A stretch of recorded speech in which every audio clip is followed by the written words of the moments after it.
Assalamualaikum warahmatullahi wabarakatuh. Selamat datang peserta Zoominar episode 1 Iluni UI FKG. Webinar kita bekerja sama dengan Iluni UI dan Iluni UI Policy Center. Pada sore hari ini tema kita adalah Dokter Gigi dalam pandemi COVID-19, antara sumpah profesi dan keselamatan diri. Saya akan bacakan tata tertib webinar, bahwa host akan, kok hilang ya, sorry.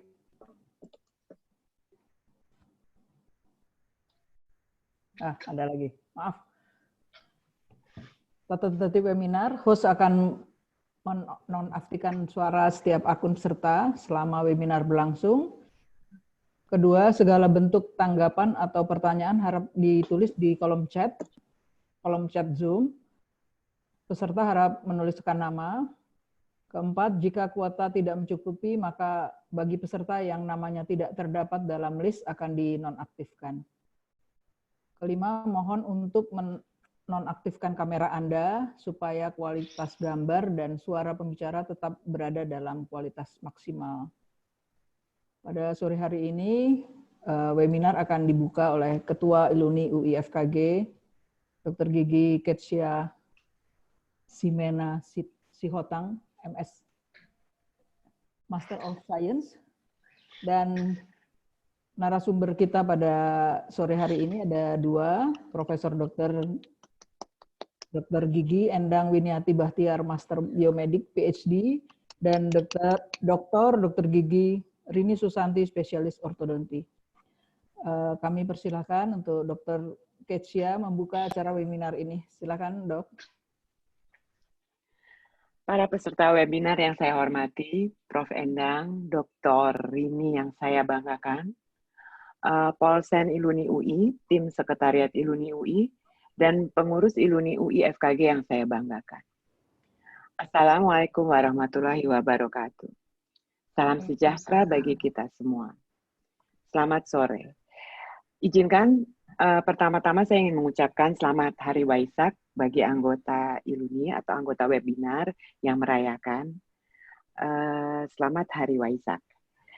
Alhamdulillah, puji syukur kehadirat Allah Subhanahu wa Ta'ala yang karena perkenannya kita dapat berkumpul pada hari ini untuk mengikuti webinar pertama Iluni UI FKG dengan tema antara sumpah profesi dan keselamatan diri.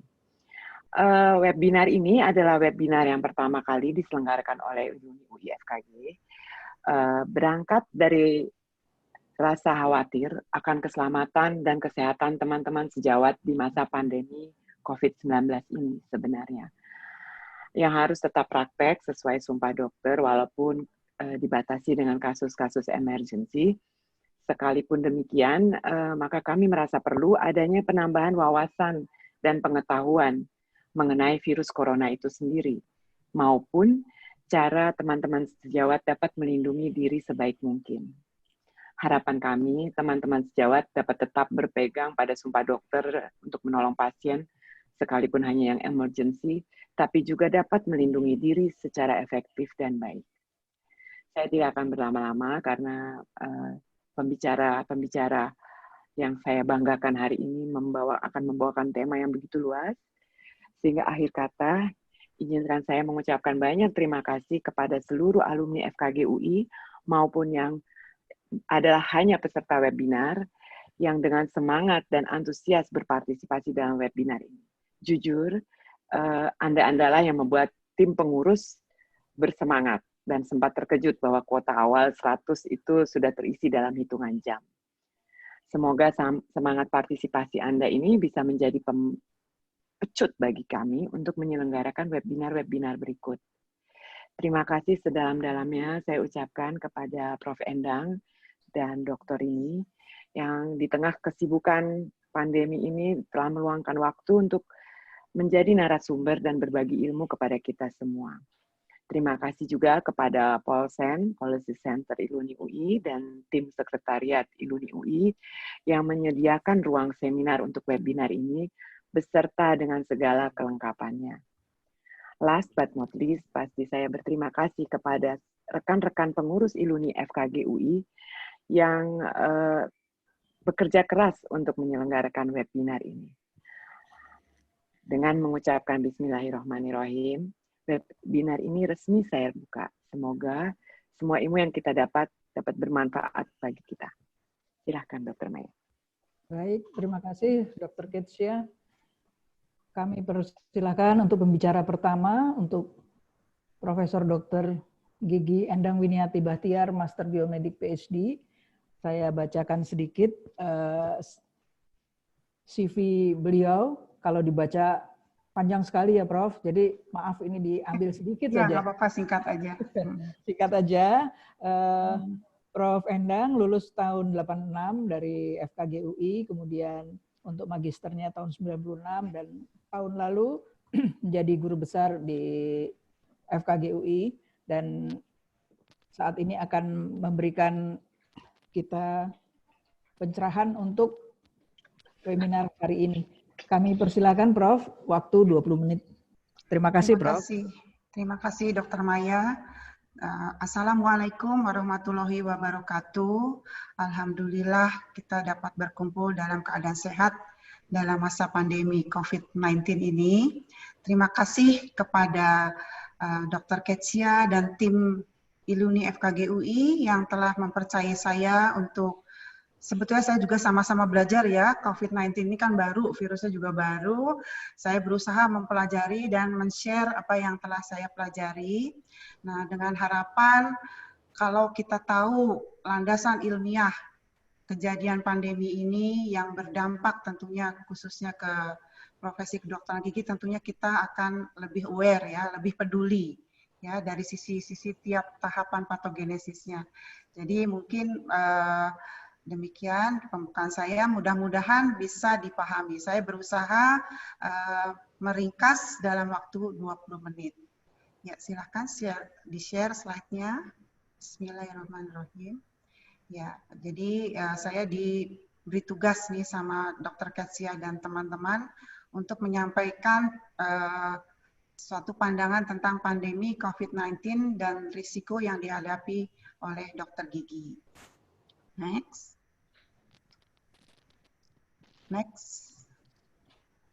Ya, jadi yang akan di-share kali ini adalah apa itu COVID, patogenesisnya, bagaimana menyerang tubuh kita. Kemudian yang penting di sini adalah ternyata mukosa mulut itu adalah sebagai salah satu pintu masuk virus SARS-CoV-1 ini. Ya, nanti akan kita bahas. Kemudian bagaimana respon imun yang direspon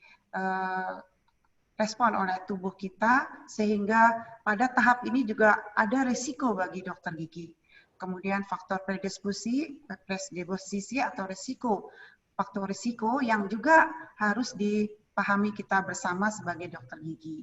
Yang terakhir mungkin antisipasi dokter gigi pasca pandemi COVID-19 ini. Next. Ya, jadi apakah COVID-19 itu? Ya, kita sudah tahu coronavirus disease. Ya, jadi dari kata co yaitu corona, v yaitu virus, dan D adalah disease. Jadi COVID. Jadi COVID-19. Ya, ini dimulai pandeminya pada Desember 2019 di Wuhan. Ya, ini adalah tergolong penyebabnya adalah suatu virus RNA.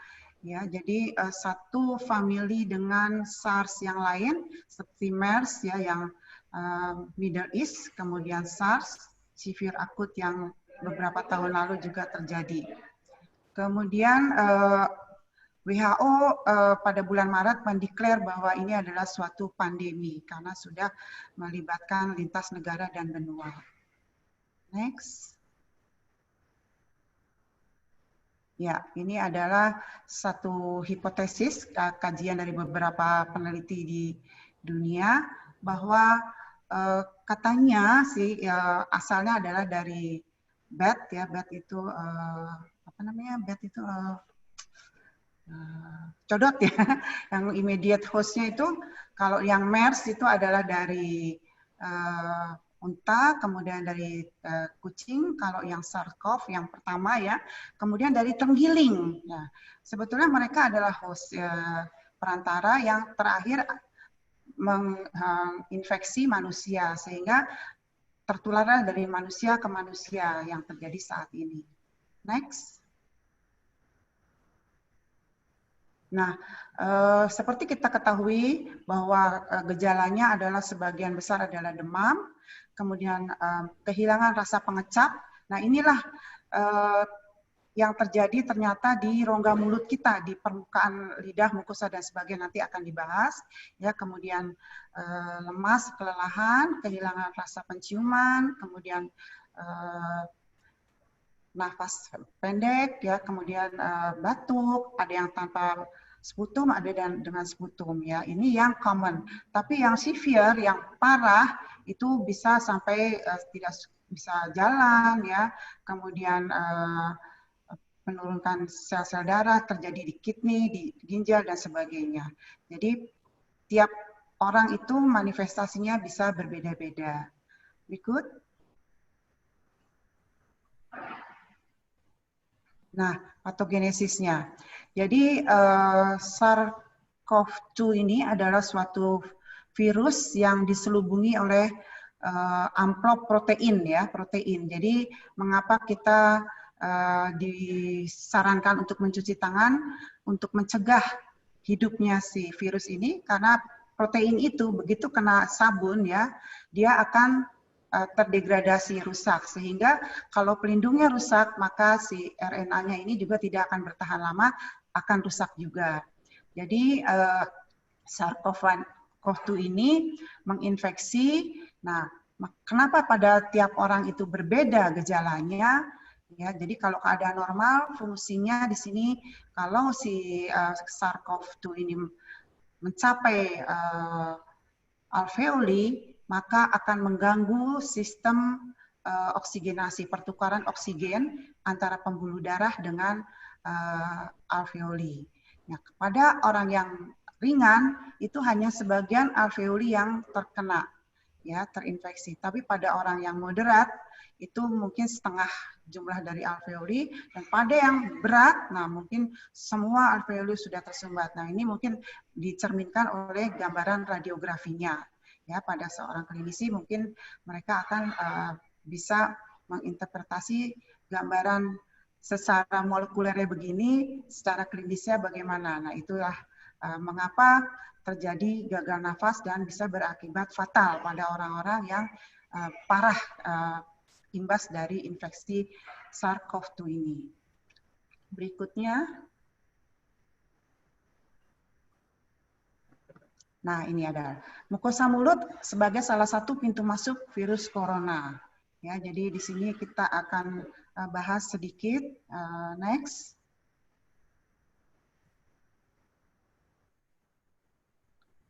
Ya, jadi pada mukosa mulut kita dan mukosa saluran nafas, laring, faring, ya, itu terdapat molekul-molekul yang merupakan bagian dari sistem pengaturan tekanan darah, ya. Angiotensin, angio itu pembuluh darah, tensin itu tekanan, ya. Ada enzim di situ di permukaan sel-sel epitel. Nah, yang menarik, laporan terakhir pada April 2020 ini ternyata angiotensin konvertase enzim 2 ini adalah sebagai reseptor, jadi sebagai cantelan dari si virus sebelum virus itu menginfeksi sel epitel. Ya, nah, temuan dari beberapa peneliti melaporkan bahwa epitel mukosa lidah banyak sekali mengekspresikan ACE2 ini. Nah, mungkin bisa dipahami mengapa pada penderita COVID-19 ini banyak yang merasakan kehilangan sensasi pengecapan. Karena memang yang diserang adalah mukosa epitel mukosa lidah. Dilaporkan juga ada di mukosa gingiva, di mukosa bukal. Jadi betapa bahayanya ini bagi dokter gigi karena sehari-hari itu akan berdekatan dengan area kontak dari si virus SARS-CoV-2 ini. Ya, jadi setelah dia masuk, nah berikutnya kita lihat ngapain tuh si virus di dalam sel kita. Berikutnya, nah ini ya secara sederhana akan saya sampaikan. Jadi tadi sudah disampaikan bahwa virus itu mempunyai selubung protein, ya, kemudian ada ini ya spike protein ini yang berikatan dengan si molekul pengatur tekanan darah tadi, enzim pengatur tekanan darah ya, ACE2 reseptor. Nah, begitu dia nyantel, masuk, dia akan menginjeksikan materi genetik keluar ke sel, ya. Kemudian ganasnya si virus ini, dia bisa menggunakan materi genetik sel yang diinfeksinya, sel inangnya, untuk membuat virus baru. Ya, dia akan beranak nih di sini. Jadi bereplikasi ya, sehingga yang tadinya materi genetiknya yang ini nih, yang warna hijau ya, single stranded RNA, ribonucleic acid, kemudian akan dilipat gandakan, bayangkan 1 jadi 4, bayangkan kalau yang masuk itu 5 jadi berapa ya. Kemudian dia menggunakan perangkat sel kita juga membentuk selubung baru. Nah, setelah selesai akan disekresikan keluar. Jadi inilah patogenesis bagaimana si virus ini menyerang sel epitel. Bayangkan mulai dari lidah, dasar lidah, mukosa gingiva, saluran nafas, saluran cerna, dan mungkin juga pada semua sel epitel pada organ-organ lain. Dilaporkan juga ada di mukosa pencernaan, ginjal, dan sebagainya. Yang penting si sel itu mengekspresikan reseptor penangkap ini. Ya, demikian. Berikutnya. Nah, bahayanya bagi dokter gigi. Nah, di sini kita lihat ya. Nah, seperti saya sudah sampaikan sebelumnya bahwa S2 ini akan merupakan satu cantelan untuk reseptor virus sebelum masuk. Dia juga ada di permukaan salivarigen. Sehingga orang yang terinfeksi salivarigennya, kelenjar salivanya juga akan mengalami mengalami kerusakan sehingga sulit untuk mensekresikan saliva ya. Nah, di sini risiko bagi dokter gigi adalah kontak langsung yang dekat dengan dia ya. Jadi droplet ini bayangkan di sini dia akan keluar kalau dia bersama aerosol pada saat perawatan gigi, maka akan terjadilah langsung kontak infeksi ya. Kemudian kalau daerah prakteknya didesinfeksi, kemungkinan akan terjaga. Atau kalau jauh bisa terjaga. Nanti mungkin dokter ini akan lebih tahu bagaimana melindungi kita para dokter gigi untuk agar tidak terpapar aerosol pada saat praktek. Berikutnya. Nah, saya akan bahas sedikit respon imun ya bagi dokter gigi. Berikutnya. Nah, ini. Jadi begitu kita terinfeksi, misalnya tadi droplet itu masuk, pada hari 0 sampai 5 kita tidak merasakan belum ada gejala, ya. Jadi di sini digambarkan yang biru ini adalah virus, ya. Bagaimana dinamika kurva virus dalam waktu 0 sampai 28 hari, ya. Makanya masa karantina itu 14 hari, jadi kalau 14 hari memang tidak ada gejala bahwa dia memang negatif ya. Kemudian dilanjutkan 2 minggu berikutnya, kalau swab kedua sudah negatif itu negatif ya. Jadi ini IgM itu imunoglobulin M ya. Ini begitu hari ke-7 maka dia akan merespon terhadap benda asing ini karena virus itu sebagai agen infeksius. Nah, disinilah mungkin baru terdeteksi. Kalau rapid test mungkin di masa ini belum terdeteksi. Makanya di sini walaupun hari ke-1, ke-2, ke-3 dalam jumlah yang kecil, pemeriksaan dengan real time PCR itu bisa terdeteksi. Ya, jadi di sini kadang-kadang masih false negatif. Jadi sebetulnya virus ada tapi zat antibodi belum dikeluarkan oleh tubuh kita. Nah, kemudian setelah 7 hari ya itu baru terbentuk imunoglobulin G. Di sini kita sebut imun respon humoral ya. Nanti dia juga ada imun respon seluler. Nah, disinilah akan berperang antara virus dengan antibodi. Bila ini terjadi netralisasi, mungkin orang ini tanpa gejala.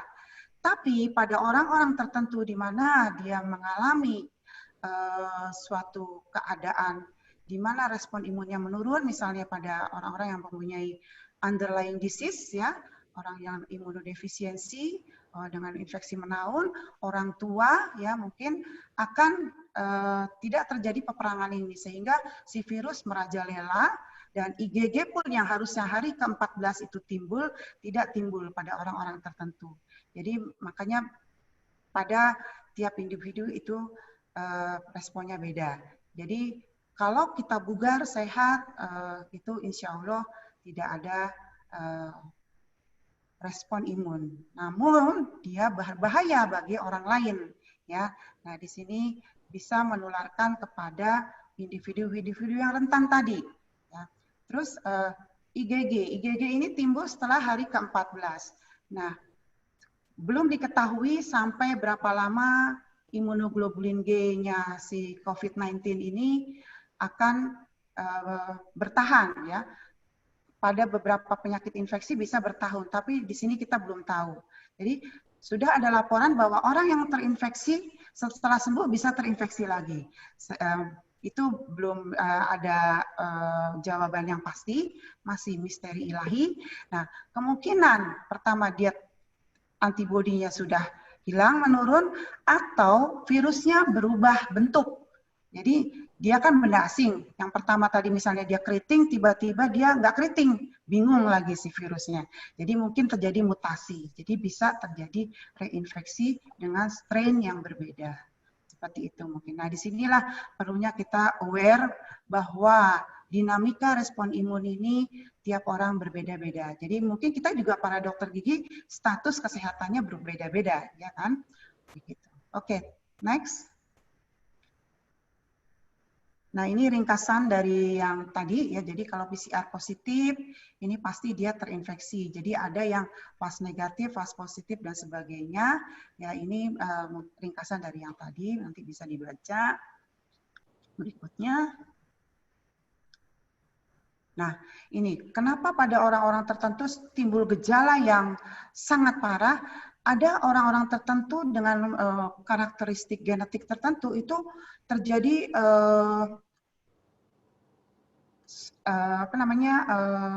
badai sitokin. Ini sitokin nih, yang interleukin 1 dan ini. Nah, kalau tadi sel B, sel T itu di antibodi seluler. Sebetulnya juga ada imunitas seluler. Nah, ini kadang-kadang virus itu bisa mengacaukan sistem imun sehingga timbul badai sitokin yang memperparah keadaan klinis dari si pasien. Bahkan sampai tidak hanya di paru, kemudian bisa juga sampai diare ya. Berikutnya. Nah, ini jadi simpulan yang tadi, pada orang yang severe itu begini respon selulernya. Pada orang yang mild tidak terlalu banyak interaksi respon imun, responnya. Nah, ini adalah gejala klinisnya. Makin ke kanan, makin parah. Berikut ya. Nah, ini adalah faktor predisposisi. Next lagi. Ya, ini tadi sudah saya sampaikan pada orang yang tua dengan underlying medical condition, kemudian imunocompromise ya, atau pasien-pasien kanker yang sedang kemoterapi atau minum imunosupresan dan sebagainya. Next. Ya, kemudian juga keadaan sosial yang memicu, yang memungkinkan ya. Jadi mulai dari yang mungkin buta aksara, tidak berpendidikan, sulit sekali diberi edukasi, kemudian pada orang-orang yang terisolasi di komunitas tertentu seperti terjadi di Singapura, itu pada satu dormitory itu bisa terinfeksi sekaligus 18 orang karena dalam satu kamar itu bisa 12 orang. Jadi memang itu sangat rentan terhadap infeksi. Jadi itu adalah beberapa kondisi. Waktu tinggal 5 menit lagi, Prof. Maaf. Ya, sebentar ya. Berikut. Ya, berikut.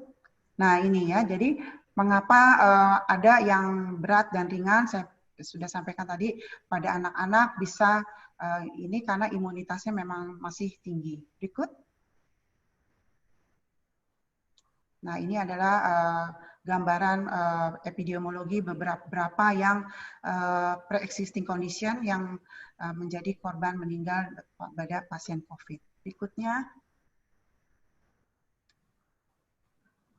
Ya, antisipasi kita sebagai dokter gigi setelah mengetahui bagaimana patogenesis dan bahayanya si COVID-19 ini. Berikutnya.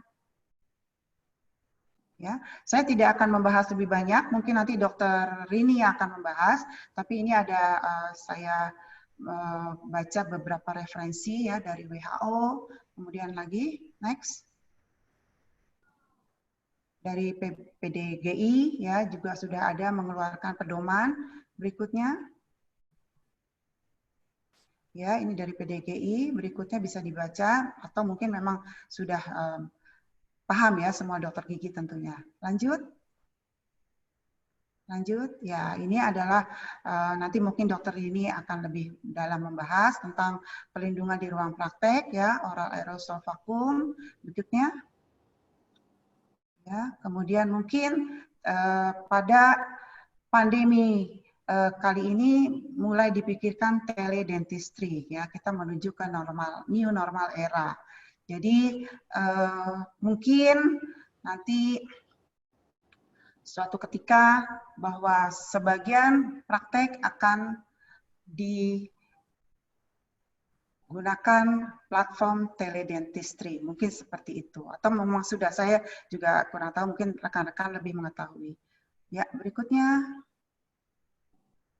Kemudian be aware karena vaksin sampai saat ini belum ditemukan. Ya, walaupun sudah ada hampir 100 kandidat pada hari ini, ya semua masih belum, dan itu pun vaksin-vaksin dari luar negeri yang mungkin belum cocok untuk vaksin di Indonesia. Berikutnya. Ya, jadi sebagai penutup kita harus waspada, terapkan panduan PDGI atau WHO atau Kemenkes dan sebagainya, dan beradaptasi terhadap serangan COVID-19.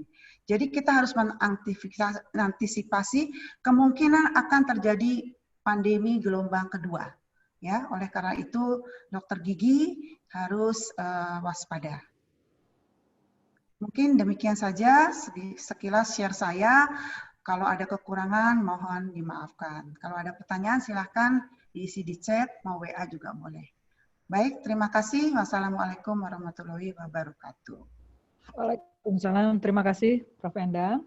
Kita lanjutkan ke pembicara yang kedua. Silahkan yang ingin bertanya dituliskan di chat room ya. Selanjutnya, pembicara kedua adalah Dokter Gigi,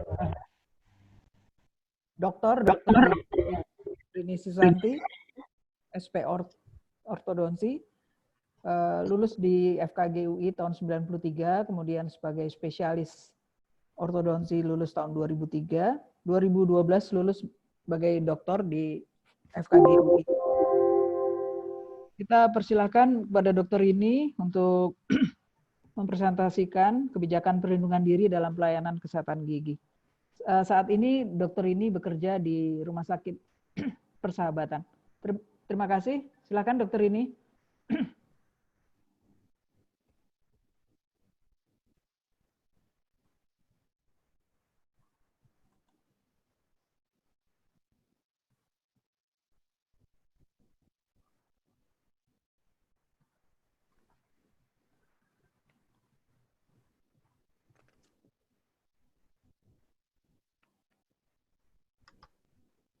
Sudah kedengaran? Ya, dengar. Ya, dengar. yang sudah memberikan kesempatan kepada saya untuk membagi pengalaman mengenai pembatasan praktek dan standar alat pelindung diri di RSUP Persahabatan. Ini adalah outline-nya. Nah, ini adalah gambaran sekarang itu sudah 3.356.205. Itu pada tanggal 3 Mei. Kemudian di Indonesia sendiri sudah ada 34 provinsi yang terkena dengan Jakarta sebagai epicentrum. Kita lihat bahwa di Jakarta ini sudah hampir seluruh kelurahan itu kena, sudah ada memiliki pasien-pasien COVID. Tadi COVID-19 sudah dijelaskan oleh Prof. Endang. Jadi saya pikir saya tidak perlu lagi menjelaskannya, hanya sekilas saja. Jadi ini bisa dari droplet, orang yang dengan COVID-19 dia batuk, bersin, berbicara, atau karena tindakan yang mengakibatkan terjadinya aerosol, sehingga droplet itu terbang, kemudian ya terbang dalam tanda kutip, kemudian jatuh sekitar orang tersebut yang dapat mengenai orang-orang sehat. Itulah pentingnya kita untuk menjaga jarak minimal 1 meter. Kemudian droplet ini juga jatuh pada permukaan yang dapat tersentuh oleh orang sehat. Oleh sebab itu, ada anjuran bahwa kita harus mencuci tangan dengan sabun dan air atau dengan menggunakan hand rub berbasis alkohol. Itu adalah penting untuk kita lakukan setiap saat. Bagaimana virus itu bertahan pada permukaan benda-benda. Ini ada kutipan dari Business Insider yang diambil dari jurnal, bahwa ternyata pada suhu 71 derajat Fahrenheit dengan 65% relative humidity, kelembapan 65%, itu 3 jam dia akan bertahan pada permukaan kertas dan 7 hari bertahan pada permukaan masker bedah.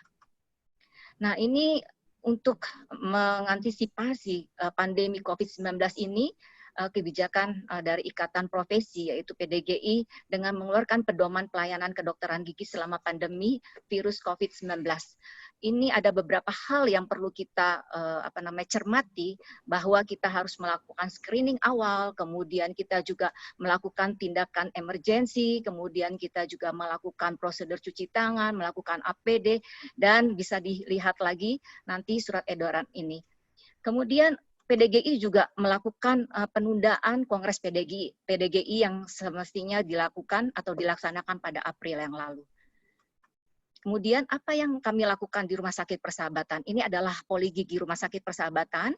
Ini adalah ruang tunggu. Ruang tunggu biasanya pasien duduk satu kursi, satu pasien. Tapi kami memberikan jarak, yaitu dengan memberikan tanda silang. Bahwa tanda silang ini tidak boleh pasien duduk. Pasien duduk antara antara kursi yang dengan tanda silang tersebut. Kemudian juga kami mewajibkan pasien untuk memakai masker, karena kalau misalnya pasien tidak memakai masker, kami tidak akan melakukan pemeriksaan. Ini adalah ruangan poli gigi Rumah Sakit Persahabatan yang non bedah. Kami ada 2 ruangan, yaitu satu ruangan non bedah dan satu ruangan bedah. Di ruangan non bedah ini ada 7 dental unit, tapi hanya ada 2 yang kami operasikan, yaitu pada ruangan ini. Ruangan ini dulunya ini digunakan untuk merawat pasien anak-anak. Tapi kami sekarang menggunakannya ini adalah untuk melakukan tindakan emergensi di bidang kedokteran gigi yang non bedah. Ini ruangannya, kalau misalnya kita lihat lebih jauh, ruangan ini ada aerosol box, kemudian ada mengenai instruksi untuk pemasangan dan pelepasan APD, kemudian juga di sini ada alat untuk untuk air purifier filter. Kayaknya lama banget ya. Sebelum pandemi, sebelum outbreak, kami memakai APD, alat pelindung diri itu berupa gaun dengan masker bedah. Seperti ini. Demikian juga dengan perawat giginya. Tetapi saat ini kami tidak dapat lagi melakukan hal tersebut. Jadi APD yang kami lakukan, yang kami pakai adalah gaun, kemudian masker 95, N95, face shield, dan kemudian sarung tangan yang dipakai double. Pembatasan praktek. Kenapa kita harus melakukan pembatasan praktek? Karena penyebaran COVID-19 yang cepat.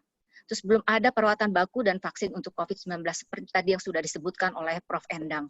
Risiko transmisi virus karena tindakan kedokteran gigi yang cukup besar. Tadi kita sudah dengarkan juga Prof. Endang tadi menyampaikan bahwa itu dari saliva loh, gitu loh, bisa virus itu ada. Kemudian pandemi masih berlangsung sampai saat ini dan kita tidak pernah tahu kapan pandemi ini akan berakhir. Selain itu juga ada keterbatasan APD dan fasilitas pelayanan kesehatan.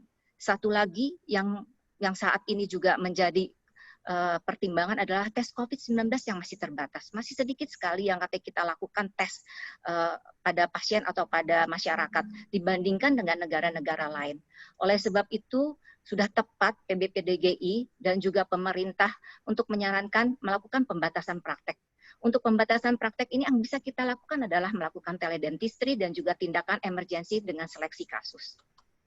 Bagaimana dengan pembatasan praktek? Bagaimana dengan sumpah profesi kita? Ini saya ada sedikit mengingatkan kembali dulu sumpah profesi pada saat kita menjadi dokter gigi.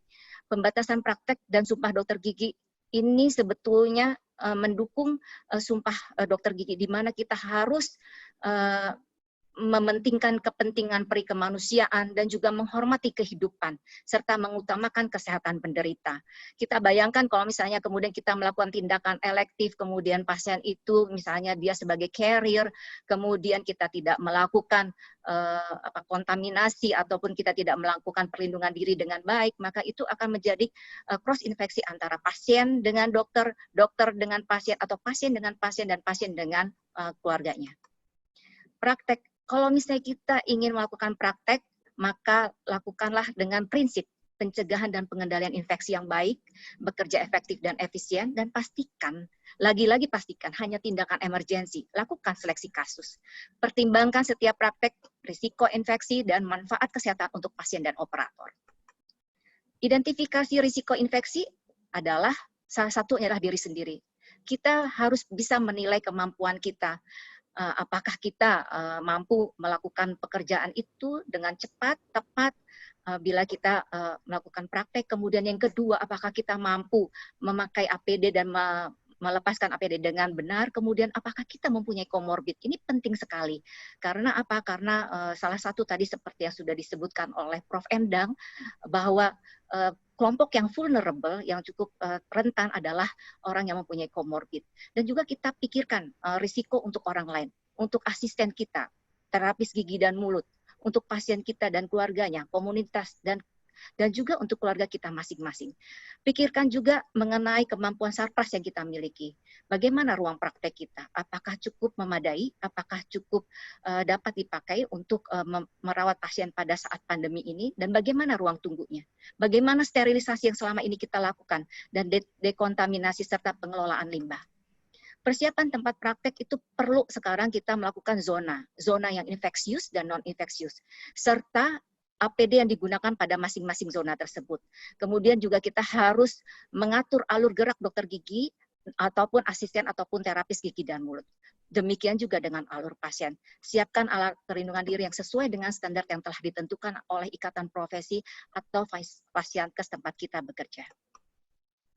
Ini saya sampaikan ada pengaturan zonasi ruangan di Poli di satu rumah sakit di Cina, yaitu rumah sakit stomatologi kalau nggak salah. Jadi mereka membagi ruangan ini menjadi ruangan hijau. Ini ruangan hijau adalah ruangan untuk staf. Kemudian ruangan kuning, ini kuning. Ini adalah ruangan triase dan ruangan untuk ruang tunggu, ruang triase itu jadi kita melakukan anamnesa. Dan ini juga ruang kuning ini adalah untuk kita mengganti pakaian APD kita, kemudian oranye ini adalah untuk pasien-pasien non-COVID, dan merah adalah pasien COVID-19. Kemudian di ruangan-ruangan bisa kita buatkan signage yang mengingatkan orang untuk bahwa hati-hati terhadap transmisi karena kontak. Jadi kita harus memakai gloves ataupun kita perlu memakai gaun. Kemudian juga hati-hati terhadap transmisi karena droplet, jadi kita harus memakai surgical mask atau masker bedah, dan hati-hati terhadap airborne, transmisi secara airborne. Jadi kita harus menggunakan N95 respirator. Selain itu juga pikirkan mengenai pemakaian air purification system. Kalau misalnya di ruang isolasi itu disarankan untuk bertekanan negatif supaya virusnya itu tidak keluar gitu. Jadi di dalam saja, di dalam ruangan, kemudian nanti pada saat dikeluarkan udaranya itu adalah dalam keadaan bersih. Bagaimana persiapan dokter gigi dan terapis gigi dan mulut bila kita melakukan praktek? Harus dipastikan bahwa kita paham pemakaian dan pasang APD yang benar, paham tentang dekontaminasi yang benar, kondisi kesehatan prima, persiapan tindakan emergensi yang sangat efektif dan efisien, serta rencanakan tindakan dan persiapan alat yang baik. Bila ada keluhan kesehatan, baik dokter gigi maupun tenaga perawat gigi ataupun staf tunda untuk bekerja. Kalau dokter gigi tunda untuk lakukan pelayanan. Bagaimana dengan pasien? Kalau misalnya pasien, kita lakukan komunikasi dan edukasi kepada pasien dengan benar. Kita lakukan komunikasi tentang kesehatan umum dan juga permasalahan gigi mulut pasien. Lakukan screening awal via pesan melalui saluran komunikasi tersebut. Pengalaman yang kami lakukan di persahabatan, jadi khususnya untuk pasien ortodontik, jadi sebelum mereka datang, gitu. Jadi mereka menyampaikan keluhannya apa, kemudian juga kami menyarankan untuk difoto dan kita foto dan kita lihat dari foto itu permasalahan yang dialami oleh pasien, kemudian dicarikan penyelesaiannya. Bisa dengan premedikasi atau beberapa instruksi yang perlu dilakukan oleh pasien. Kemudian pada saat pasien tiba di fasilitas pelayanan kesehatan, lakukan screening cek suhu tubuh dan skala nyeri, lakukan anamnesa, kemudian bila ada riwayat demam atau kontak dengan pasien COVID-19, rujuk ke fasilitas kesehatan yang lainnya. Perlindungan pasien pada saat di rumah sakit sangat perlu. Karena apa? Karena seperti tadi untuk menghindari transmisi virus. Oleh sebab itu pasien gunakan masker, melakukan hand hygiene dan tetap jaga jarak. Ini adalah beberapa panduan atau rekomendasi untuk alat pelindungan diri untuk dokter gigi dan perawat gigi dan juga alat pelindung diri untuk tenaga kesehatan di Indonesia.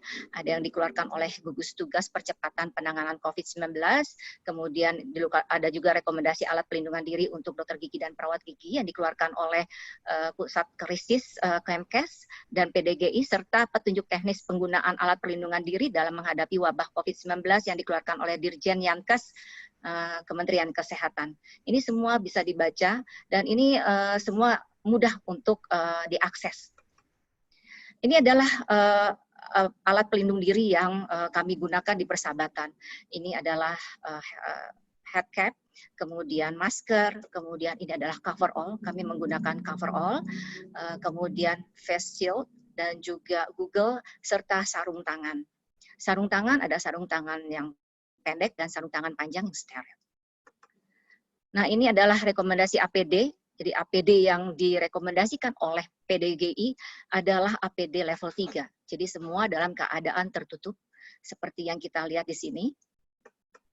Dan ini ada Googles pastikan seal Googles baik dan juga anti fog. Karena apa seringkali berapa kali pengalaman adalah kita menggunakan Google kemudian terjadi embun di Google-nya dan kemudian juga atau di kacamata. Face shield yakinkan bahwa face shield itu bisa diatur lingkar kepalanya ini, kemudian juga bening, jadi tidak menghalangi pandangan. Kemudian head cover atau head cap ini seperti yang kita lihat di sini. Kemudian juga masker N95 ini ada berbagai macam seperti yang terlihat pada gambar ini sebetulnya sudah sangat jelas dan standar yang ada yang dipakai adalah standar dari Amerika yaitu NIOSH, standar Eropa, kemudian standar Cina, Australia, Korea, dan Jepang. Saat ini di Rumah Sakit Persahabatan kami menggunakan standar Amerika dengan Eropa. Tetapi bila ternyata memang terjadi kelangkaan masker N95, kita akan tentunya tidak tertutup kemungkinan kita menggunakan masker yang lain, misalnya dengan standar Cina, Australia, Korea, maupun Jepang. Nah, ini adalah kelebihan dan kekurangan jenis masker. Untuk masker bedah, bahwa kita lihat tidak dianjurkan untuk dipakai pada tindakan yang menghasilkan aerosol. Sedangkan N95 dan reusable face piece respirator dianjurkan. Maaf Kemudian, Dok, tinggal 5 menit waktunya. Terima kasih. Ini saya masih cepat-cepat ya. Ini kemudian ini adalah surgical gown dan juga coverall. Bahannya yang disarankan adalah yang water repellent, jadi yang tahan terhadap air. Kemudian ini adalah apron. Apron kita yang tahan terhadap cairan tentunya. Kemudian scrub.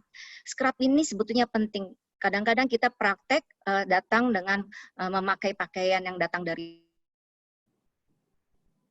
rumah, kita bawa dari rumah, yang kita pakai dari rumah, kemudian kita kerja, kemudian kita pulang dengan pakaian yang sama. Sebaiknya kita memakai scrub. Jadi kita datang ke tempat kita kerja, kita ganti pakaian dengan scrub, kemudian kita bekerja dan kita pulang, kemudian kita mengganti pakaian kita scrub tersebut dengan pakaian untuk pulang ke rumah. Nah, ini sarung tangan, kemudian boots ini atau kemudian kita menggunakan shoe cover bila kita tidak ada boots, tetapi kita bisa pakai sepatu yang lain, tapi kita menggunakan shoe cover. Nah, ini pada saat melakukan kerja pasien, jadi karena kami belum mempunyai seperti untuk penyedot yang besar untuk untuk aerosol, jadi kami menggunakan suction yang ada di di dental unit, tapi suction yang besar. Jadi setiap apakah kita saliva ejector, kemudian selalu pakai penyedot yang besar tersebut. Selain itu juga kita perlu memikirkan arah dari air condition atau AC. Jadi AC itu udaranya harus dari belakang kita. Jadi jangan dari depan. Kalau misalnya dari belakang gitu ya. Jadi kalau misalnya terjadi aerosol, dia bisa mendorong menjauhi dari operator. Nah, ini saya ada video pemasangan dan pelepasan APD.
Ini adalah pelepasan APD.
Setelah kita melepaskan APD kita, bagaimana pengelolaan limbah infeksi? Ini adalah hal yang perlu kita pikirkan.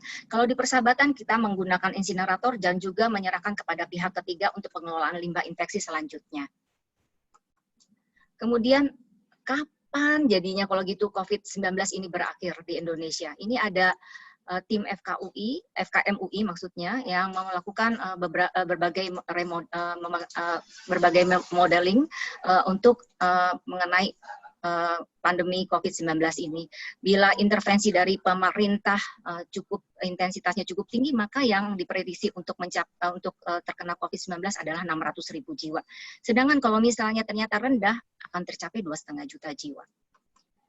Nah, ini adalah kurvanya atau grafik yang disampaikan oleh FKMUI seperti kita lihat ini.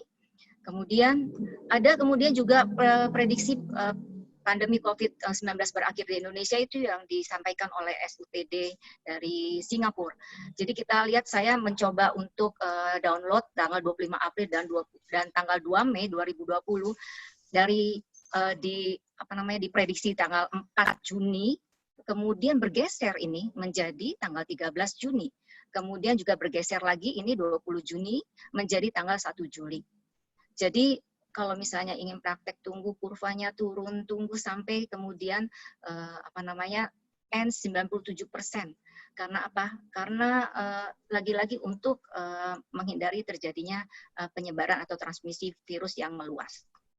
Syaratnya kalau misalnya untuk berakhir adalah social dan physical distancing yang sangat ketat, pakai masker, pola hidup bersih dan sehat, seperti yang sudah disampaikan di sini, jaga kebersihan, olahraga, tidur yang cukup, makanan gizi seimbang, vitamin, dan tentunya banyak berdoa. Kemudian lakukan pembatasan sosial berskala besar dijalankan dengan ketat oleh pemerintah, kemudian masif COVID-19 tes, dan ini adalah mungkin pembagian zona daerah di Indonesia menjadi hijau, kuning, dan merah seperti yang pernah dilakukan oleh Cina. Bagaimana peran dokter gigi? Yaitu batasi praktek, hanya tindakan emergensi dan seleksi kasus, pencegahan dan pengendalian infeksi yang benar. Bila kita tidak dapat memenuhi pencegahan dan pengendalian infeksi yang benar, tidak usah praktek, tidak ambil resiko.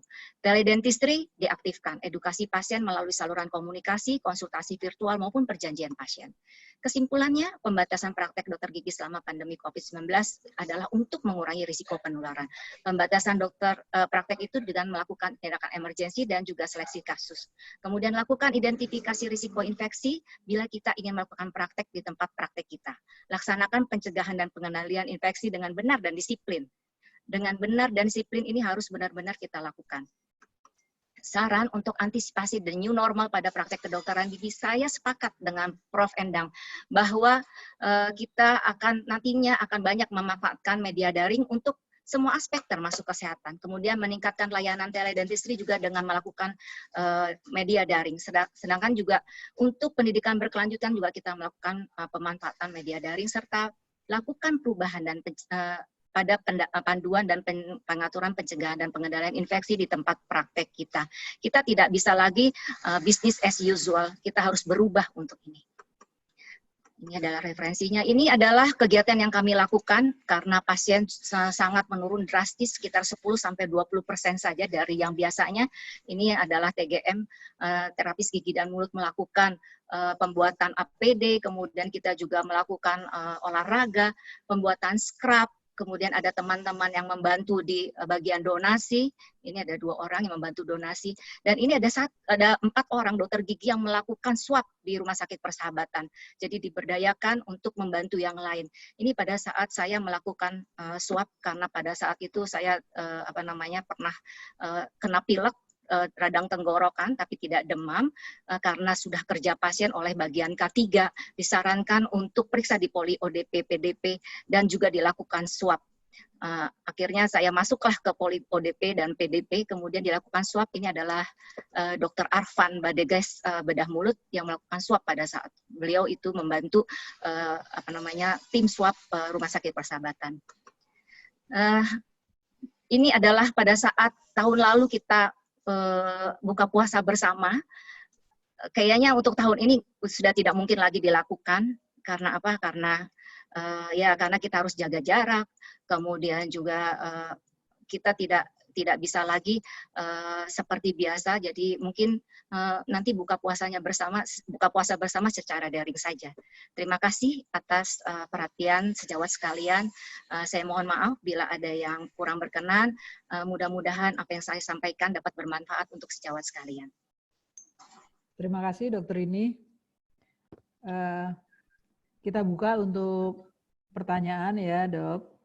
Prof. Endang juga. Ini ada pertanyaan untuk Prof. Endang dari Dr. Evi Savitri. Mohon informasi apakah spor test untuk autoklaf dan sterilisator di klinik perlu dilakukan, utamanya dalam masa pandemi ini. Dan mohon informasi mengenai bagaimana pelaksanaannya. Terima kasih Prof. Endang dan pengurus ILUNI FKG UI. Prof. Endang bisa didengar, Prof? Prof. Endang di-unmute dulu. Pak, ya terima kasih. Terima kasih Dr. Evi pertanyaannya. Jadi pada prinsipnya adalah kita harus meniadakan SARS-CoV-2 ini dengan berbagai cara ya. Jadi agar dia mati ya. Tadi mungkin kalau di tangan kita tersentuh, kita basuh sehingga dengan sabun atau dengan antiseptik lain sehingga dinding selnya itu dinding amplopnya itu rusak ya. Demikian pula di ruangan atau di benda-benda yang di mana droplet itu melekat ya. Untuk persisnya mungkin dokter ini akan lebih kompeten ya untuk menjawab tentang tempat praktek ya. Pertanyaannya untuk sport test di autoklaf. Ya, mungkin dokter ini kalau di lab, karena saya orang laboratorium ya, dalam kondisi normal pun biological hazard itu memang selalu di autoklaf. Jadi seperti itu ya. Baik. Saya rasa prinsipnya sama. Ya, baik. Terima kasih. Terima kasih Prof. Sepakat Prof. Kita sudah tidak bisa lagi sekarang ini melakukan sterilisasi, misalnya hanya semprot-semprot alkohol atau cuman sekedar cuci cuci-cuci saja gitu. Tapi kita perlu melakukan sterilisasi. Kalau misalnya hanya cuci saja itu berarti dekontaminasi. Tahap selanjutnya adalah melakukan sterilisasi. Sterilisasi ini perlu dilakukan dengan menggunakan autoclave. Jadi bagi teman-teman yang praktek pribadi, coba dinilai lagi apakah alat sterilisator yang dimiliki itu sudah cukup baik, atau maksudnya sudah cukup cukup untuk membunuh mikroorganisme yang ada di bidang kedokteran gigi, dan termasuk juga dengan virus coronavirus ini. Baik, terima kasih Prof. Terima kasih Dokter ini. Terima kasih ya. Pertanyaan kedua dari Karpov, Dokter Gigi Karpov. Tadi Prof mengatakan bahwa pada pasien yang terinfeksi saluran kelenjar liurnya mengalami masalah. Apakah bisa dikatakan air liurnya kering gitu Prof? Ya, jadi ini adalah referensi dari penelitian ya, baru saja dilaporkan bahwa ternyata tadi seperti saya sudah sampaikan di slide keberapa itu, si SARS-CoV-2 ini bisa menginfeksi kelenjar liur. Nah, fungsi kelenjar liur adalah mensekresi saliva, sehingga konsekuensinya tentunya saliva akan lebih menurun atau berkurang. Nah, mungkin perlu penelitian lebih lanjut atau evidence based karena ini kan baru ya, belum ada laporan yang komprehensif tentang studi ini. Mungkin kalau teman-teman mau ikut studi bisa nanti kita sama-sama setelah pandemi. Nah, tentunya dengan protokol COVID di laboratorium juga ya. Jadi kita harus menggunakan BSL-2 sekarang. Tidak lagi bisa seperti lab praktikum seperti biasa, itu sudah tidak bisa lagi. Harus BSL-2 mutlak. Terima kasih Dr. Maya. Terima kasih Prof. Selanjutnya dari Aan Midat untuk Prof. Endang, izin bertanya mengapa orang yang positif PCR harus tes PCR kembali sebanyak 2 kali untuk memastikan bahwa yang bersangkutan negatif, gitu Prof.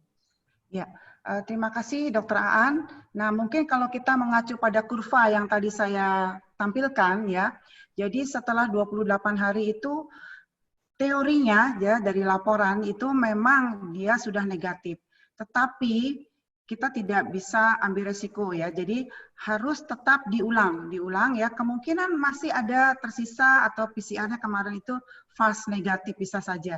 Jadi di tabel paling bawah itu bisa saja ada false negatif. Jadi kalau sudah kedua kali IgG-nya tinggi, dia tidak ada, bisa dinyatakan orang ini sudah sembuh dari COVID. Artinya antigennya, virusnya sudah hilang dari tubuh pasien tersebut.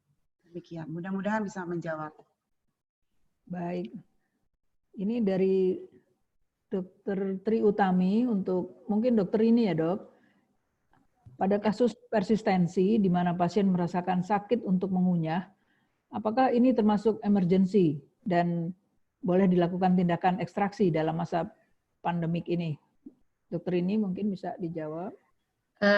Jadi kalau misalnya dia udah sakit ya, kemudian tidak dapat diatasi dengan premedikasi, ya tentunya akan dilakukan tindakan. Tapi dengan persiapan yang baik tentunya. Baik, terima kasih dok. Ya. Kemudian dari Dr. Yohana Agustina kepada Dr. Rini untuk pemakaian APD di poligigi dan jika visit ke ranap isolasi dan non-isolasi, apakah APD-nya sama ya dok? Terima kasih dok. Jadi kalau misalnya untuk yang isolasi, kita menggunakan APD level 3. Jadi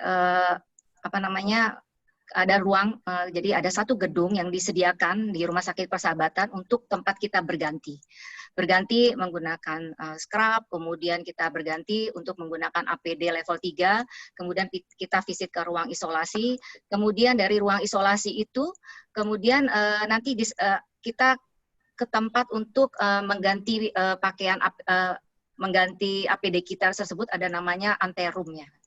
Jadi ada ruangan kayak ruangan transisi antara ruangan yang infeksius kemudian ke ruangan yang tidak infeksius. Jadi less infectious gitu ya. Jadi itu ada ruangan itu. Nah, di ruangan itu nanti bila kita selesai melakukan visit itu atau melakukan swab misalnya gitu ya.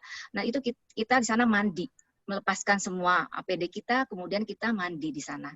Dan pakaian yang bersih yang sudah kita berikan misalnya kepada penjaga yang di bagian yang di bagian untuk pakaian tersebut gitu, dia sudah ada menyediakan pakaian yang sudah kita titipkan sebelumnya. Jadi alurnya kita tempat masuk dengan tempat keluar itu berbeda. Jadi pada saat masuk untuk ke tempat ruang isolasi kemudian keluar dari ruang isolasi itu menggunakan ruangan yang berbeda atau pintu yang berbeda, jadi tidak bisa sama. Kemudian untuk yang non isolasi tergantung.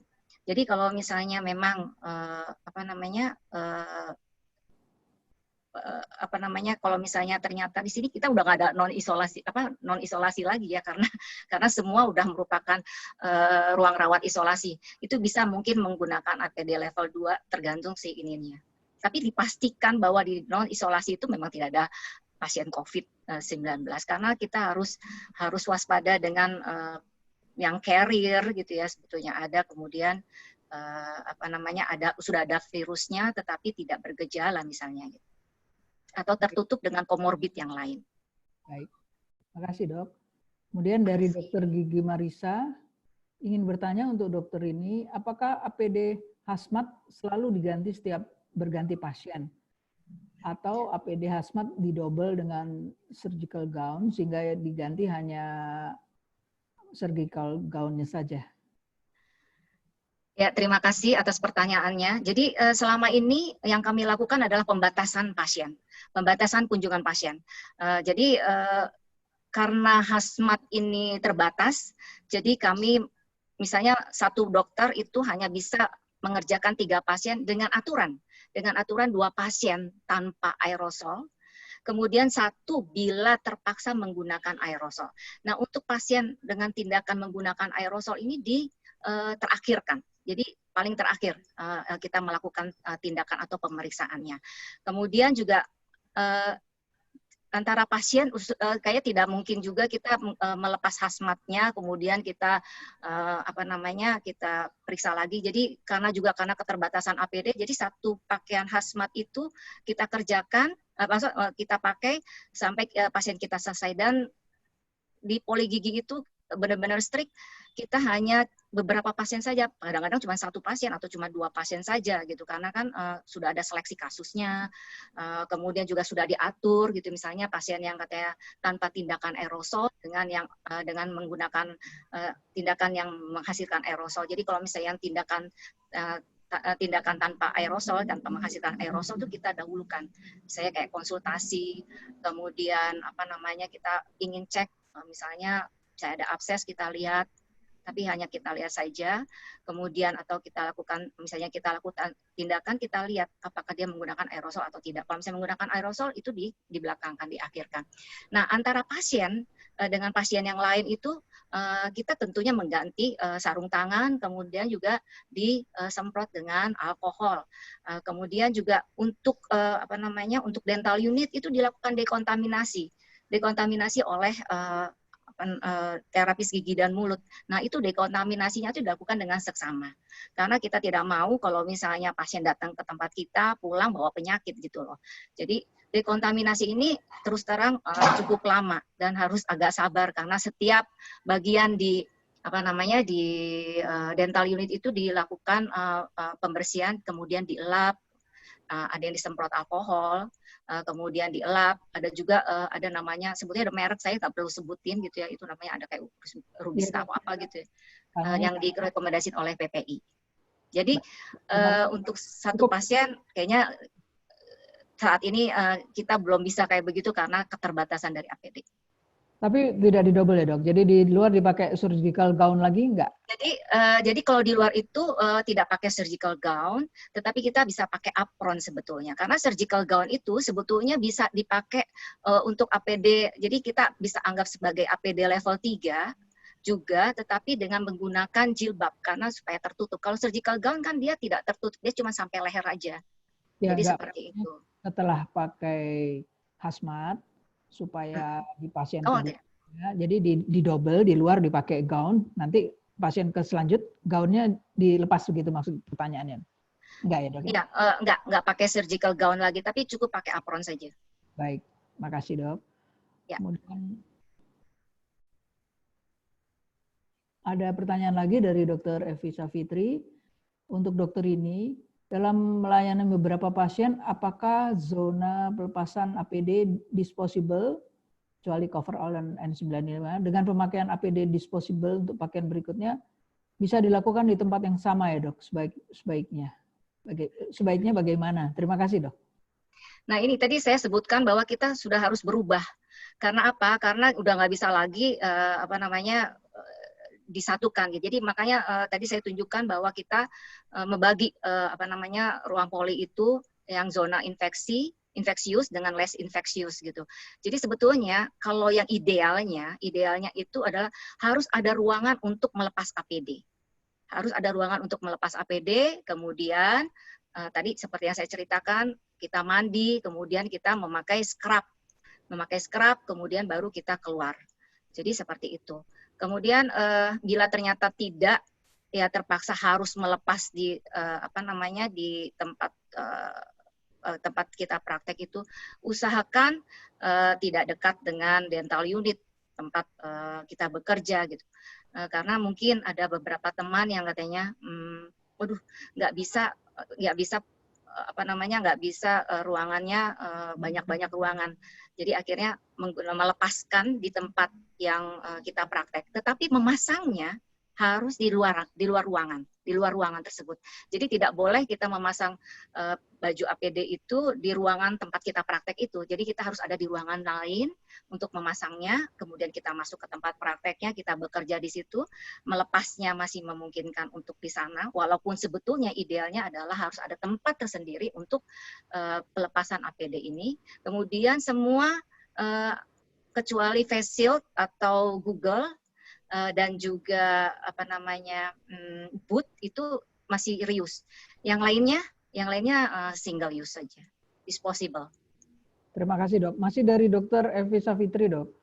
Mengenai boots, di panduan PDGI digambarkan boots dipakai di luar celana coverall dan di WHO dipakai di dalam celana, menghindari droplet jatuh ke sela-sela antara boots dan celana. Mohon klarifikasi katanya, Dok. Makasih, Dok. Ini dia, sebetulnya ya bisa saja sih kalau misalnya untuk yang di luar, jadi gini, sebetulnya kalau misalnya untuk yang di dalam boots itu kita mesti pastikan bahwa pada saat, kalau misalnya di dalam boots itu kita memastikan pada saat pelepasannya itu mudah gitu loh. Sedangkan kalau misalnya di luar kan kita harus buka lagi, kemudian baru boots-nya kita ini. Sedangkan pada saat tadi di video tadi kan boots-nya kita lepas dulu, baru kemudian pakaiannya kan. Jadi sebetulnya untuk memudahkan pada saat pelepasannya. Untuk di WHO ya, jadi kalau menurut saya mungkin ada pertimbangan tersendiri dari WHO kemudian untuk, karena kalau misalnya untuk hazmat ini sebetulnya ada yang katanya sampai tertutup sampai ke kaki. Nah, kalau yang pemakaian hazmat yang tertutup sampai ke kaki, ya bisa saja kita pemakaian coverall itu dia menutupi boots. Jadi mesti dilihat hazmatnya. Hazmatnya ada yang memang sampai ada nutup kaki, jadi kayak Teletubbies kayak begitu. Kemudian ada juga yang hanya sampai kaki saja. Baik, Dok. Terima kasih, Dok. Kemudian dari Dr. Ike, untuk Prof dan Dokter, saya ingin bertanya, dari data ditemukannya virus COVID-19 bertahan di udara selama 3 jam, ada juga yang menyatakan lebih dari 3 jam. Desinfeksi apa yang tepat untuk menangani hal tersebut? Bagaimana persisnya desinfeksi ruangan yang tepat? Apakah dilakukan setiap pergantian pasien? Terima kasih. Kalau misalnya untuk dekontaminasi, ya namanya dekontaminasi. Dekontaminasi ruangan itu selalu dilakukan setiap pergantian pasien, tidak bisa tidak. Kalau dulu mungkin ya udah satu pasien selesai kemudian masuk pasien yang lain gitu. Sekarang sudah tidak bisa kayak begitu. Kita emang harus berubah. Kita harus melakukan dekontaminasi dengan seksama. Jangan sampai kemudian pasien pulang dari tempat praktek kita kemudian membawa virus. Jadi jangan sampai terjadi cross infection, kemudian pasien pulang membawa virus ke keluarganya, keluarganya kemudian ke komunitas. Ya pokoknya itu adalah sesuatu yang harus kita hindari. Jadi memang dibersihkan untuk dental unit, kemudian juga bahkan sampai lantai-lantainya. Baik dok, terima kasih.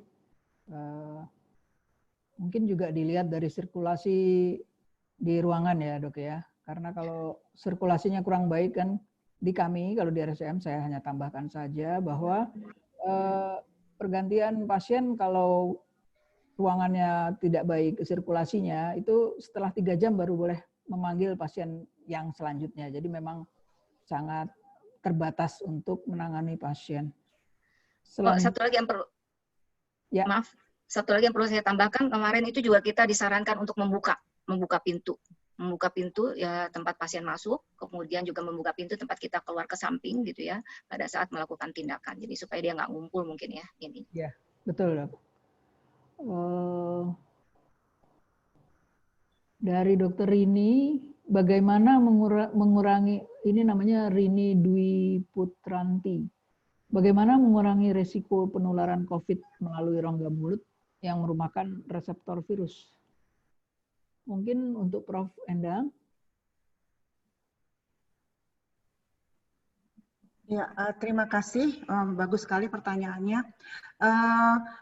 Bisa menggunakan hidrogen peroksida, saya rasa di panduan PDGI sudah ada ya.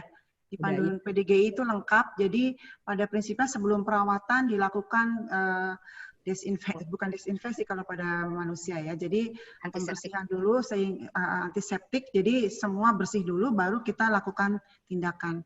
Yang penting kita merusak protein virus dulu deh, entah dengan apa, pokoknya yang tentunya biokompatibel ya kalau masuk ke rongga mulut. Jadi beda dengan desinfeksi. Desinfeksi kan untuk benda mati, seperti itu prinsipnya. Baik. Ada di panduan PDGI, ada beberapa literatur juga kalau di search di internet banyak anjuran-anjuran untuk menggunakan obat kumur sebelum perawatan. Mungkin dokter ini bisa menambahkan. Jadi kalau yang kami lakukan, Prof, dan sejauh sekalian di Rumah Sakit Persahabatan adalah berkumur dengan kemarin itu kita menggunakan ada obat kumur, kemudian juga saya beberapa kali juga menggunakan povidone iodine. Jadi untuk berkumur sebelum pasien kita lakukan tindakan. Kemudian tadi seperti yang sudah saya sampaikan juga kita menggunakan suction, tapi suctionnya yang ini, yang besar itu loh, yang katanya untuk di dental unit itu. Jadi kita menggunakan suction walaupun cuma untuk suction saliva gitu ya, tapi kita menggunakan 2 suction itu, jadi supaya untuk mengurangi, karena sebetulnya juga di Persahabatan sebetulnya sih pengennya punya yang ada suction yang besar itu ya, kalau misalnya supaya bisa menyedot partikel-partikel gitu ya yang terbang di sekitar tempat kita praktek, tapi pada saat ini belum ada. Kemudian rumah sakit kemarin menambahkan ada untuk air purification gitu ya. Tadi ada alat yang di pojok yang di poli gigi yang saya tunjukkan tadi. Kemudian satu lagi adalah ya kita meminimalkan jangan membuka pintu. Jadi seperti itu. Jadi kalau itu untuk tindakan yang awal adalah lakukan kumur-kumur dengan antiseptik. Baik, terima kasih. Ini ada pertanyaan Dr. Yuda, mungkin juga sudah terjawab tadi ya. Jadi pertanyaannya, apakah ada langkah preventif yang harus dilakukan pasien sebelum dilakukan tindakan oleh dokter gigi? Misalkan melepaskan masker lalu berkumur, kayaknya sudah terjawab ya dok ya. Jadi maaf, mungkin saya tambahkan. Jadi sebetulnya preventifnya udah kita lakukan dari awal kan sebetulnya dengan melakukan screening, pasien pakai masker, kemudian melakukan hand hygiene gitu. Itu sebetulnya juga untuk untuk membatasi penularan juga kan sebetulnya, transmisi virus juga. Kemudian pada saat dia masuk juga kita menggunakan pintu yang sama untuk pasien masuk dan keluar yang berbeda dengan dengan tenaga kesehatan. Kemudian pada saat dia duduk di dental unit, kemudian kita anjurkan dia untuk berkumur dengan menggunakan antiseptik. Baik dok. Kemudian ini juga asumsi atau pandangan dari dokter Sebudut. Menurut saya perlu edukasi juga untuk penggunaan masker bagi pasien yang sering kali dipakai di dagu dan diletakkan di saku, celana, lalu dipakai lagi. Terima kasih dok. Mungkin ini hanya sebagai tambahan saja. Ya, terima kasih atas ininya. Memang pada saat ini karena kita membatasi praktek, kita tuh harus mengaktifkan edukasi kita kepada pasien. Jadi bagaimana memakai masker yang benar, bagaimana melepaskan masker dengan benar, kemudian masker apa saja yang bisa digunakan oleh pasien. Gitu. Jadi seperti itu. Baik dok, terima kasih. Ini masih ada lagi. Apakah vakum suction ekstraoral dari dokter Betsy? Saya tidak tahu, hanya ini bertanya vakumnya kayak apa atau apakah fungsinya. Jadi pertanyaannya hanya apakah vakum suction ekstraoral? Mungkin dokter ini bisa menjawab. Ya mungkin saya juga kurang paham juga ya. Maksudnya kalau misalnya vakum ekstraoral mungkin yang dilakukan yang selama ini mungkin ada sempat beredar ya di di kalangan dokter gigi. Nah itu sebetulnya tetap aja mungkin ada gunanya juga untuk menyedot, cuman harus dipikirkan begitu dia menyedot, kemudian nanti bagaimana untuk pembuangan limbahnya gitu loh, atau pembuangan dari yang sudah dia sedot itu, dan bagaimana pengelolaannya itu harus dipikirkan juga gitu.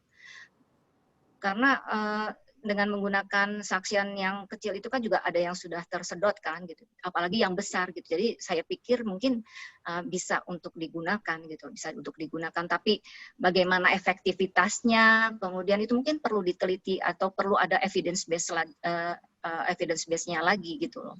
Kemudian juga tadi saya bilang sudah dia sedot, kayak kita vacuum cleaner misalnya gitu ya, habis itu debunya mau diapain gitu loh, mau dibuang kemana, itu pengelolaan limbah juga harus jelas. Jadi nggak cuma sekedar sedot, ya kan? Karena kita juga jangan sampai terjadi kontaminasi dengan lingkungan kita. Baik, saya rasa karena waktu sudah lebih dari yang diberikan ya, sudah lebih 22 menit. Kita tutup saja pertanyaan-pertanyaannya. Mohon maaf, mungkin ada pertanyaan yang belum bisa dijawab. Bisa nanti dijawab melalui email atau media yang lain ya. Nanti kita berikan. Terima kasih untuk Prof. Endang dan dokter ini. Kita tutup webinar sore hari ini dengan kesimpulan bahwa kita selalu harus waspada bahwa rongga mulut ini adalah sumber dari penyebaran COVID-19, dan kita juga menerapkan panduan PDGI terkait pandemi COVID-19. Dan menurut dokter ini tadi, untuk kita semua waspada, hati-hati bahwa apakah kita semua sudah cukup untuk menghadapi COVID-19, maksudnya cukup dalam arti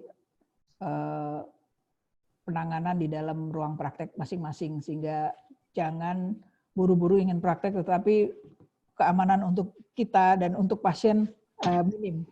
Saya rasa itu yang paling penting. Mungkin kita semua bersabar, mudah-mudahan pandemi ini segera berakhir. Kita Amin. Webinar hari ini, silahkan Dr. Ketia. Oke, mewakili pengurus ILUNI UIFKG, saya mengucapkan terima kasih yang sebesar-besarnya kepada Prof. Endang dan dokter ini untuk sharing ilmunya. Terima kasih juga atas antusiasme peserta seminar yang begitu tinggi dan dukungan penuhnya sehingga acara ini bisa terselenggara dengan baik. Mohon maaf, masih ada beberapa pertanyaan, 7 kalau nggak salah, yang akan dijawab via email. Kemudian terima kasih juga kepada sahabat saya, Dr. Gigi Maya, atas waktunya yang sudah diluangkan untuk menjadi moderator. Dan tidak lupa juga kepada Policy Center Iluni UI, Mas Jibril dan kawan-kawan, tim sekretariat dan kawan-kawan, atas dukungan media webinarnya. Karena jujur aja, kalau tanpa dukungan dari Policy Center Iluni UI, kita nggak bisa peserta lebih dari 100. Terima kasih banyak. Semoga kerjasama kita bisa berlanjut di acara-acara selanjutnya. Semoga hari ini ilmu yang disampaikan oleh Prof. Endang dan Dokter ini bisa membawa manfaat bagi kita semua. Amin ya Rabbal Alamin. Dan pandemi segera berakhir dan kita semua berjumpa dalam keadaan sehat. Amin. Amin. Terima kasih semua. Selamat berbuka puasa. Assalamualaikum warahmatullahi wabarakatuh. Iya, selamat buka puasa semua. Bye. Salam buat Mas Acik. Oh iya. Kirim. Salam untuk Dokter Acik ya. Salam sehat, semangat. Sehat selalu. Makasih, Prof. Makasih dokter ini. Makasih semua. Makasih. Pengurus katanya nggak boleh keluar dari Zoom dulu. Kata Yuni. Instruksi Bu Yuni. Pengurus, kalau pembicara aduh boleh banget. Makasih. Oh iya. Terima kasih. Makasih ya. Terima kasih. Assalamualaikum. Makasih, Prof. Salam Prof Boy, salam. Makasih. Oh iya, Pak. Ya.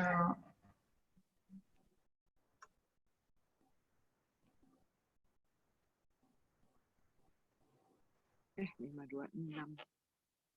Wah, belum bikin buku. Mana nih si sekjen, pas sekjen dikunci sama udah dimasukin? Maksudnya mau mulutnya apa? Mute-nya. Aduh, apa sekjen? Si Cata nggak tahu. Ya, si Desi keburu lift ya, masuk lagi aja.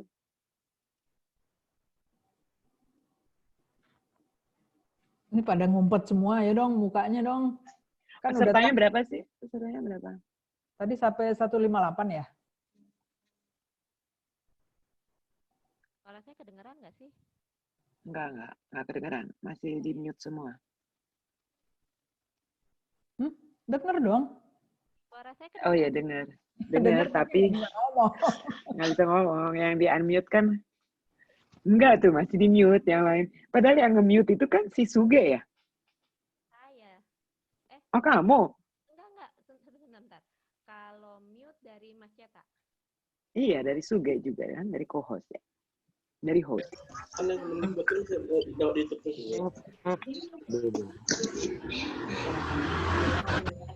Masih ada peserta. Sore Mbak, ini untuk roomnya boleh saya end meeting? Boleh. Oke, terima kasih ya. Terima kasih banyak.